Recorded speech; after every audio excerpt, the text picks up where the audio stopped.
കോൺഗ്രസിനെ സംബന്ധിച്ച് കോൺഗ്രസിലെ സാധാരണക്കാരായിട്ടുള്ള പ്രവർത്തകർ അവര് വി.ഡി. സതീശൻ എന്ന മനുഷ്യനെ ഇത്രയും നെഞ്ചിലേറ്റാനുള്ള കാരണം എന്താണെന്നറിയാം? കാരണം മറ്റൊന്നുമല്ല, അദ്ദേഹത്തിന്റെ ഒരു ചേർത്ത് പിടിക്കലാണ്. പാർട്ടിയുടെ ഏറ്റവും അടിത്തട്ടിലുള്ള സാധാരണക്കാരായിട്ടുള്ള പ്രവർത്തകർ, അവരുടെ പ്രവർത്തനമാണ് ഈ നേതാക്കളെയൊക്കെ വിജയത്തിലെത്തിക്കുന്നത്.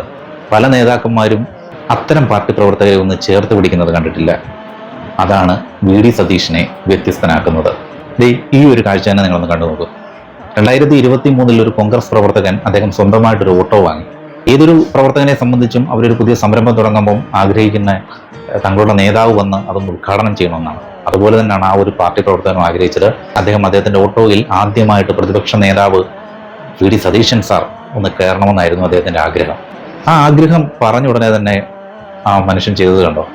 ആ ഓട്ടോയിൽ ആദ്യമായിട്ട് കയറി യാത്ര ചെയ്തു. ആ പ്രവർത്തന മക്കളായിരിക്കാം കൂടെ, അവർക്കൊപ്പം യാത്ര ചെയ്തു. അതിന് ഓട്ടോയിൽ നിന്ന് ഇറങ്ങിയതിന് ശേഷം ആ ഓട്ടോ കൂലി ആ പ്രവർത്തകന്റെ കയ്യിലേക്ക് വെച്ചു കൊടുക്കുന്ന ഒരു കാഴ്ച. അപ്പോൾ ആ പ്രവർത്തകൻ പറഞ്ഞു, അടുത്ത മുഖ്യമന്ത്രി സാറ് തന്നെയാണ്.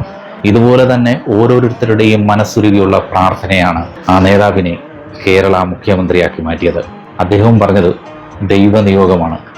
ഇത്രയും സാധാരണക്കാരായിട്ടുള്ള ആളുകളുടെ പ്രാർത്ഥന എങ്ങനെ കേൾക്കാതിരിക്കും ദൈവം, അല്ലേ?